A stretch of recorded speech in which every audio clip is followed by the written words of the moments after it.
Well, it wasn't what your mom ordered about the weather this past weekend. A little rainy, a little chilly, but now it's going to be nice the rest of the week. Good morning, everybody.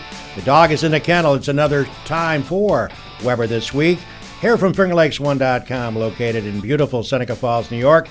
Hope you all had a good weekend. Welcome to the program. And today we have a couple of special guests coming in along with talking about their eatery, which is the Westside Italian Eatery, south of Geneva. And that, of course, is Jenna and Tommy Kuhns, who are on the couch this morning talking about their restaurant. And we're going to talk to them about, their fortitude and their ability to continue to look it straight on about opening up a restaurant, given the issues that they ran into.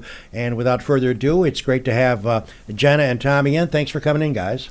Thanks for having us. Thanks. We love to have you, and I was intrigued by the story several months ago about what it took. First off, Jenna, let's talk a little bit about your background, where you were born, where you went to school, and how you got involved into the restaurant business. Oh, Lord.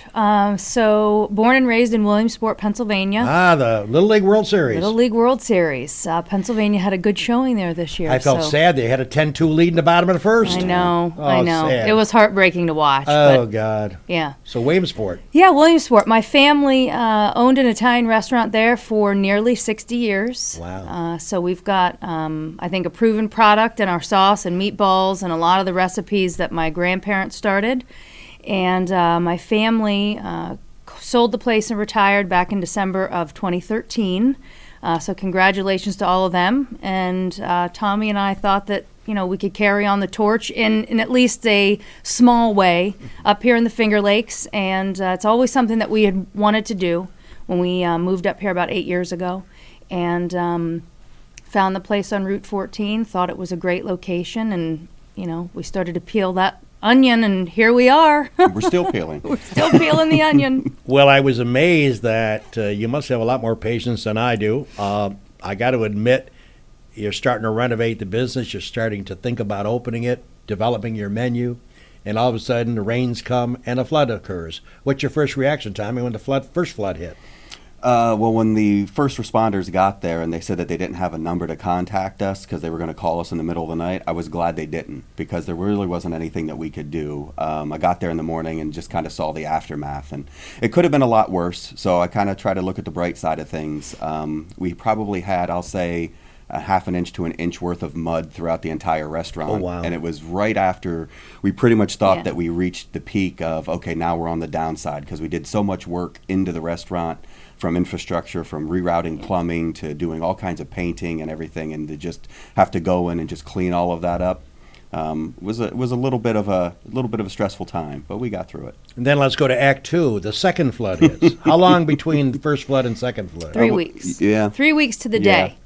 We got everything cleaned up. It's amazing. Yeah. Amazing. There's not enough handkerchiefs you couldn't cry on knowing that happened. Yeah, I was actually at the place at the time of the second flood, and I had two of my contractors there. I had just come from next door at the country store, grabbed some coffee and a couple of other things, and was back in the kitchen starting to do some work in there. Not cooking or anything yet, but just doing some cleanup. And my contractor started yelling, "You're going to get flooded again! You're going to get flooded again!" And I said, "What?" I came running out, and because I had just walked past the creek there. And all of a sudden, you could just see this water rushing toward the building, and we just kind of stood there, and What? I thought, oh, my God, what is happening? And we were helpless. There was literally nothing you could do but stand there and actually just stare at the water. And how quickly it just filled the parking lot. And we stood there, and Oh my God. It was just unbelievable. I couldn't believe it. I was calling him. He was at work, so there was nothing that he could do. He was 6 hours away. And, we just had, it was amazing. We had about 20 people just showed up out of nowhere. I couldn't believe it, with sandbags and different things, and we started to create this barrier. And I do want to say that the neighbors have been fantastic. The Right. people who lived around there, I was really, really touched. I think both of us were Yeah. at bringing up sandbags and helping us fill sandbags and helping us sweep and clean the parking lot. They've really, really been fantastic. People showed up with equipment and immediately started grabbing. We had from the first flood. we had this large pile of leftover mud that was sitting at the corner of the property. So one of the guys came over with his bobcat and just started grabbing it and creating a wall around the south corner of our building, because that's where the water, it was literally, an inch from coming up over that stoop. Wasn't nearly as bad the second time yeah. as the first flood. Now, as far as preventive, you mentioned about additional or forthcoming any additional flooding opportunities or warnings. Have you done something relative to talking to whoever that may be to do something to prevent this in the future? Yeah, the state has been out there right now. What they're looking at is the drainage system that they put in. I guess they replaced it a while ago, and right now they're just kind of doing an analysis, I guess, to make sure that it's as big as it should be to get some of that runoff coming down. Well, having been a member of New York State all my life, they don't move very fast. They're sort of bureaucratic. Yeah, you sort have any of. hopes they're going to get out there and actually do something? So, so where we're at right now is we talked with Nozzolio, Representative Nozzolio's office, and they have been great and very responsive and helpful. So they're kind of liaising on our behalf with the state. And we did receive a letter from the state saying they're doing a hydraulic analysis, I think, to determine if the culvert there is big enough and different things that they can be doing, I think, to help curb, any flooding in the future. I know that this spring we did get a lot of rain, and it was happening, a lot at one time. Which of course has contributed to it, but there are some things I think that they could be doing that would help curb it. But we just have to sit back and kind of keep our fingers crossed for the moment, and just know that we've got our 150 sandbags filled, sitting next to the cooler out back, and ready to be placed around when the spring comes. So. Well, Tommy, Jenna mentioned she's from Williamsport. Talk a little bit about your background. From Williamsport, Pennsylvania as well. We actually met in high school. Yeah. I did. Served in the Marine Corps, did that and got out and came back home. And I worked for the Defense Department for about 12, 15 years. And now I got out of that line of work. I'm still down in D.C. working primarily, the majority of the time. But, Yeah. just we along always for- knew we wanted to do this. Yeah. We always had, we fell in love with the Finger Lakes, Right. outdoor activities, wineries. We love the microbreweries that are popping up. And we kind of knew this is where we wanted to settle down. We had our eyes set out on a couple different places, and truth be told, we probably drove by the Westside Italian Eatery building, I don't know, probably 100 times, and then one day we just said, hey, let's look into that place, and there we are. Jen and Tommy Kuhns are our special guests this morning on Weber This Week, talking about their establishment, the Westside Italian Eatery, and I have been there along with my wife and good friends of ours, the Lopez's, and we certainly are going to talk about our adventure there and talk about some of the items we had. And we're going to talk about a special menu item that I want on the menu. We'll talk about all of that here on Weber This Week. Jenna and Tommy Kuhns are our special guests on Weber This Week. Hope you had a great weekend, everybody, and enjoy it. The sun is going to shine this week. We'll be back after we hear from our great sponsors.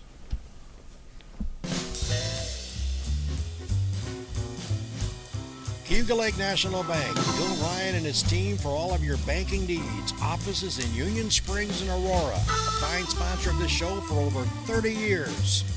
DA Liquor, Seneca Falls. Amy Padula and her great team will find that right spirit for you every time. Tell Amy the dog sent you. Cicino's. Live, laugh, eat well. It's the Italian way. It's also the Cicino's way. Place your order today at Cicinos.com. Locations, Main Street, Waterloo, and 401 Exchange Street in Geneva.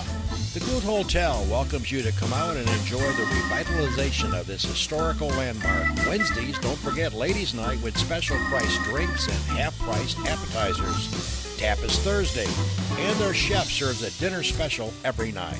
The Kuhns Hotel in Seneca Falls. Steve Wadhams, Wadhams Enterprises, your employer of choice.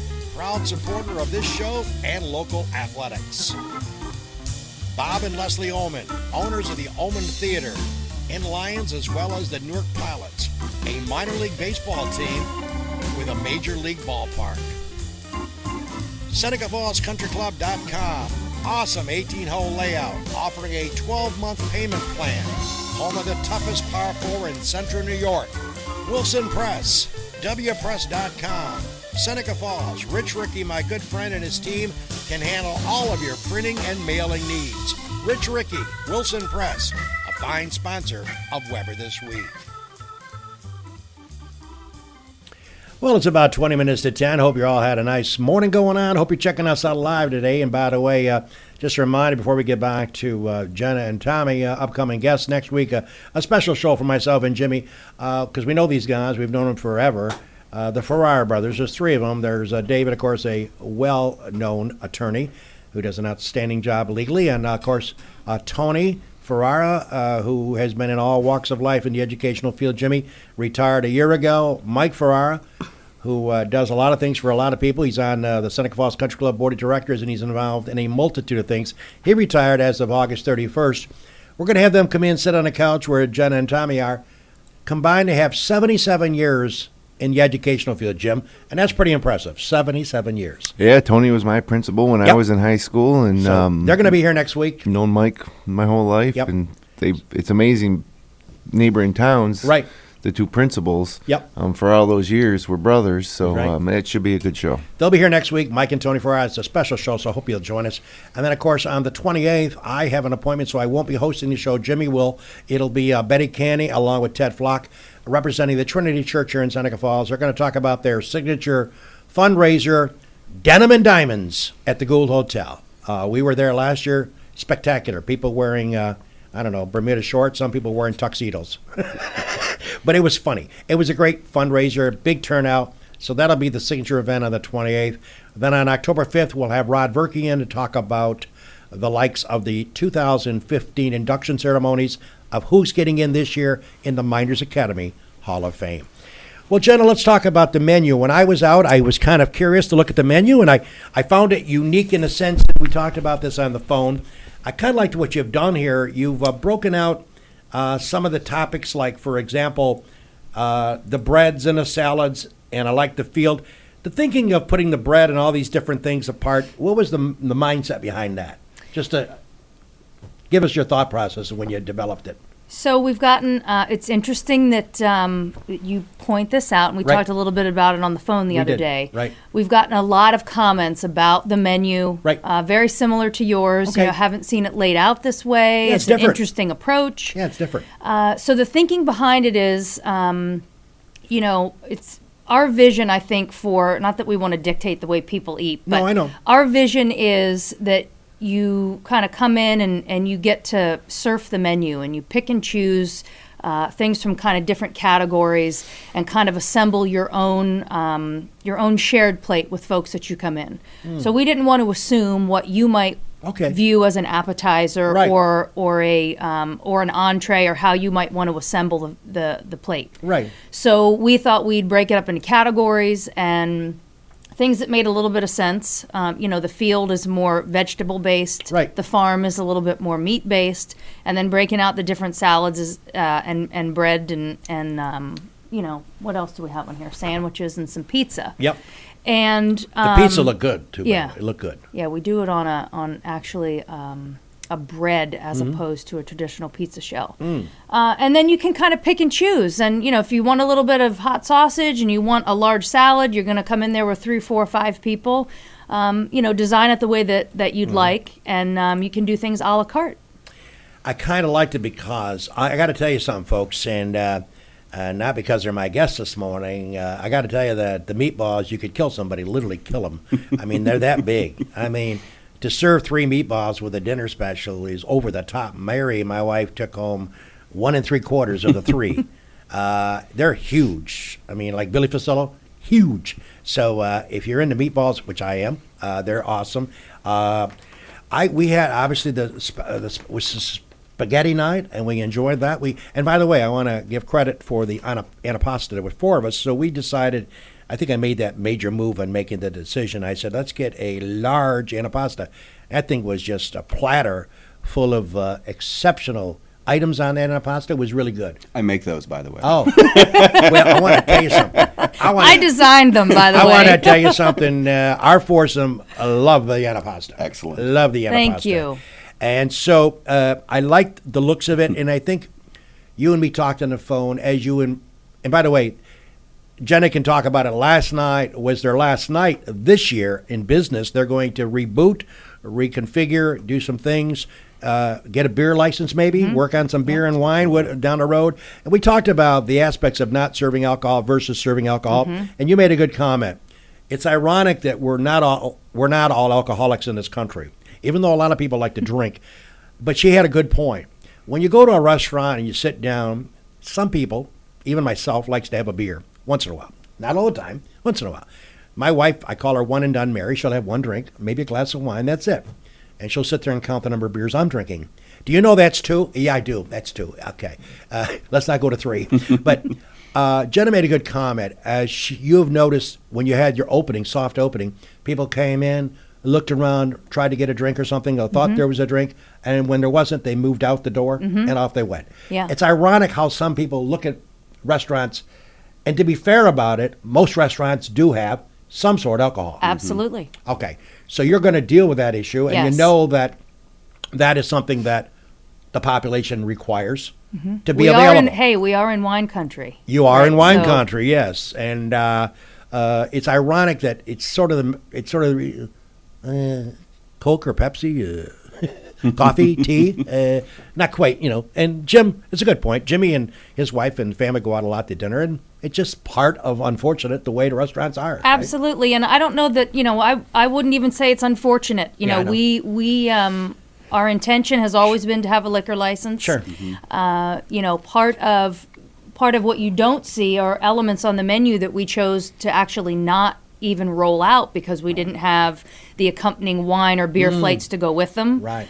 We've held back in starting entertainment because we know that Perfect. it just it's part and parcel. You've got to have the two as the complement, and we fully expect that when we do get the liquor license that it will really help to complement not only the menu that you see here but other things that we want to do and really help to be that last cog in the wheel, I think, in really bringing our vision to fruition.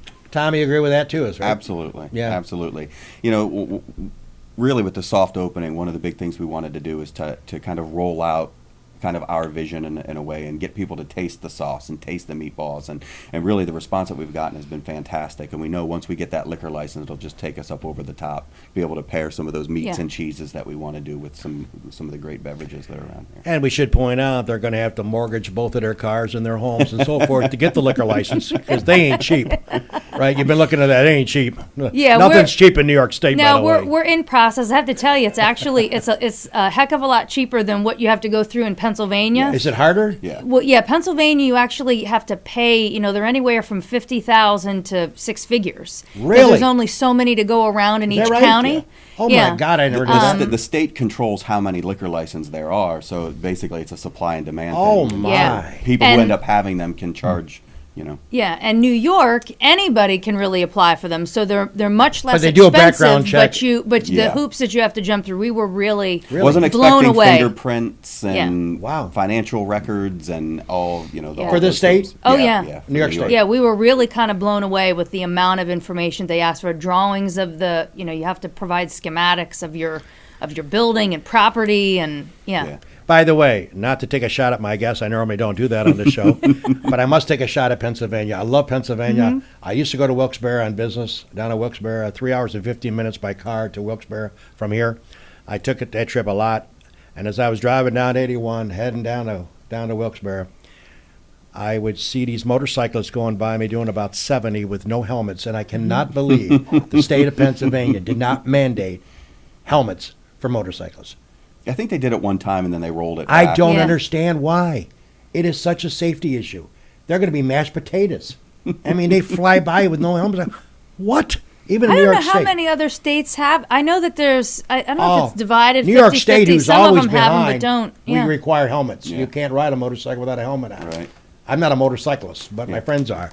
And I drove to Pennsylvania, and I got, oh my God, they're flying by, and I'm going, Yeah. I didn't think it used to be that way. I think when we were younger, I always They- remember people wearing helmets. I'm not sure I when can't they believe, made Tommy, that why change. the but- legislature would ever roll that back. It just blows. What is the reason for rolling it back? You think there's better safety cautious versus not having a helmet on? I'm thinking, oh my God. And, unfortunately, you guys probably, when you're back in Pennsylvania, read about accidents with motorcycles. Good luck on that. It just blows you away. So I had to take a shot at Pennsylvania for one thing. Hey, how come you don't have the helmets on? But I liked what you did with the menu, and I think as you embrace and you enlarge and increase the number of items and you decide what is good for the business, what isn't working out, and it's a trial by error, right? Yeah, it absolutely is. You serve a dish, you're going to have receipts based on what it's selling.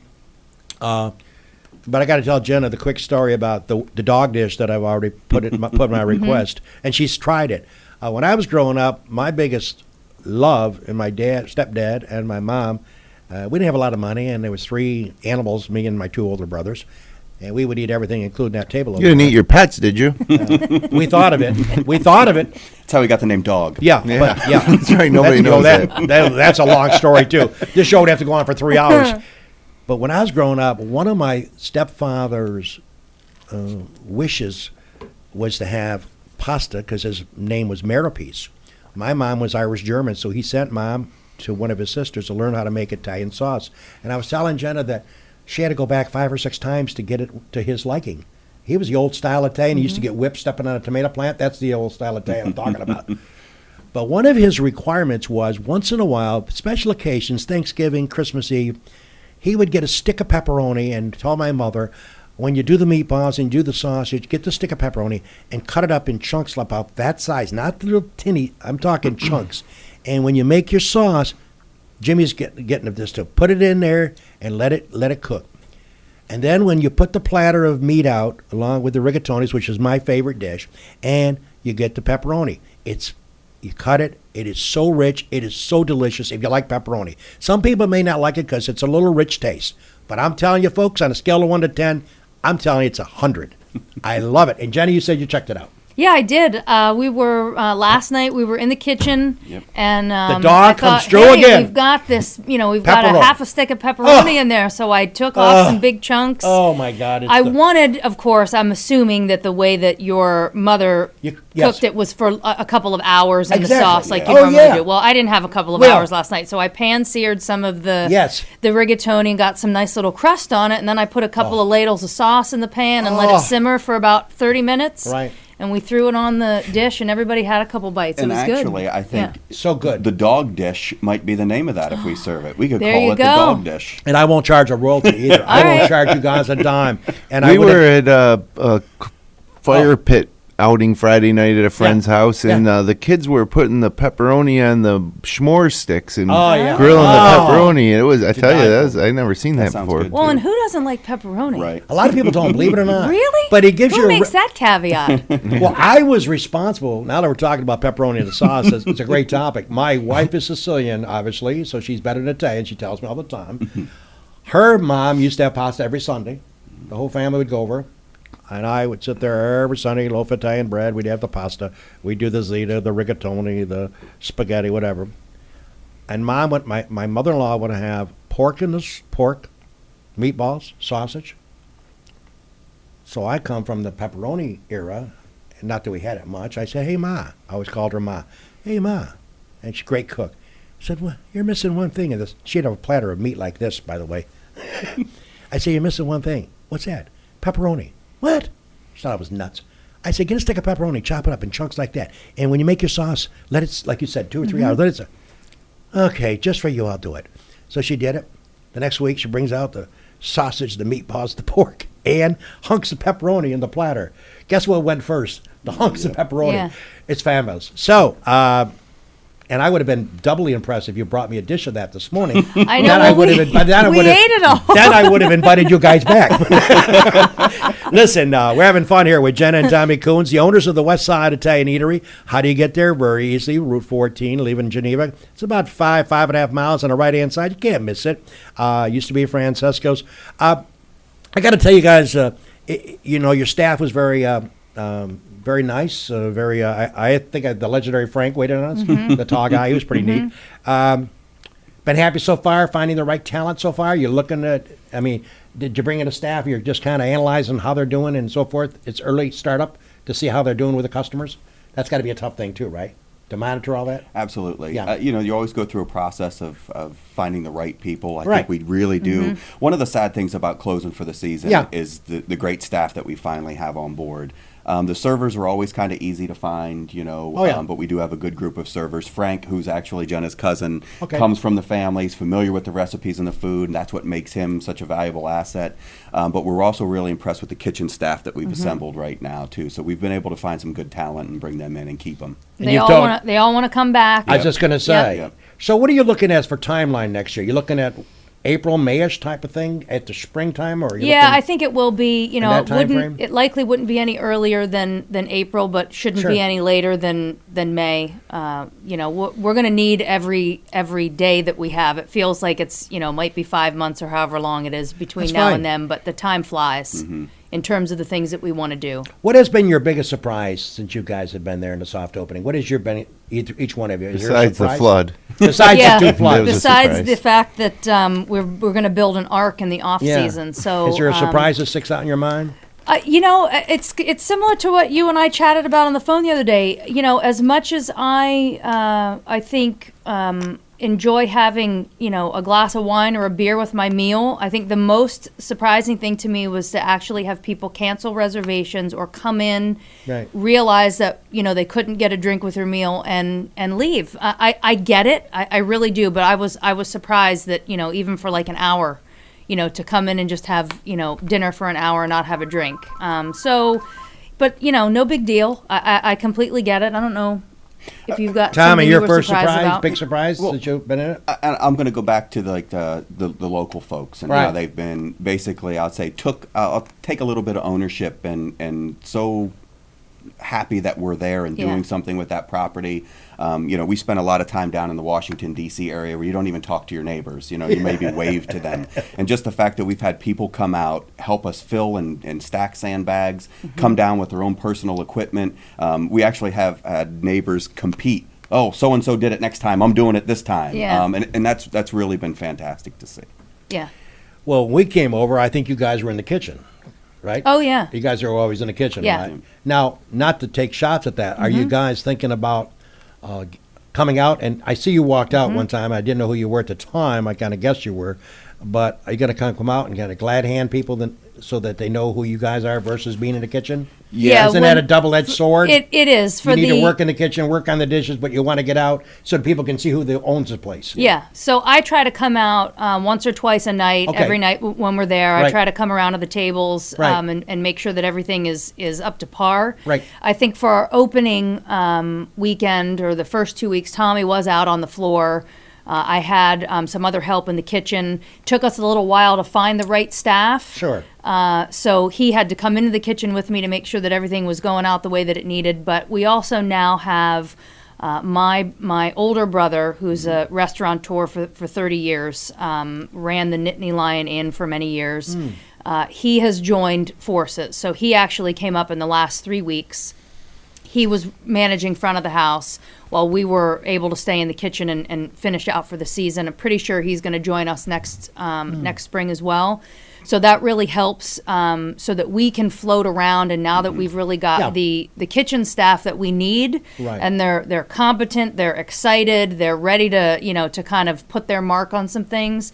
Tommy and I feel a lot more secure in being able to get out and really mingle with our customers and all that. So we're looking forward to that. Well, that's great. And certainly, as we look at the clock, it's 7 o'clock in the morning, but I want to just wrap it up by saying we certainly wish Tommy and Jenna the best of luck, and it's called the Westside Italian Eatery.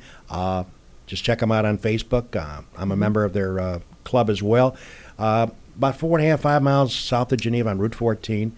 They're going to be closing now. They'll be opening up in the April-May time frame of 16. What I liked was the variety of selections, and I think they're nice folks. It's not that long of a drive. Support them, and I know a lot of people in the area are supporting them.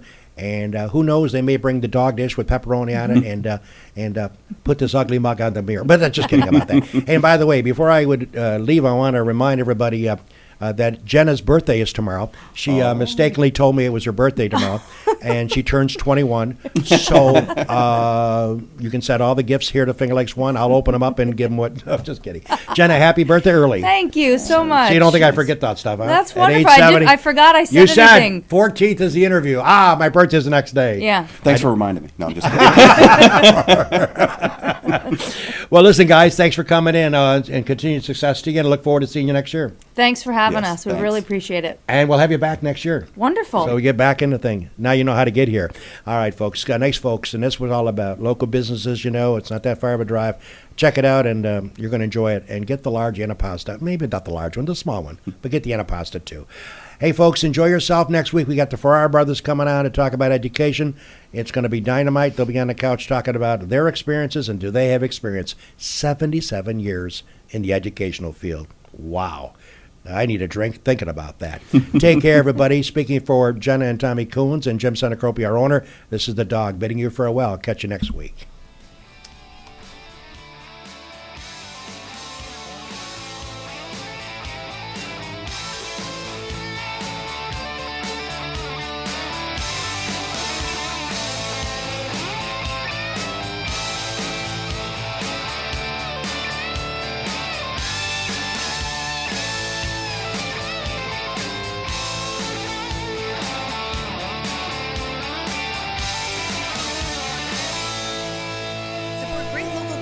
Like this by becoming a patron of FingerLakes1.com. Visit patreon.com/FL1. FingerLakes1.com. Come on and join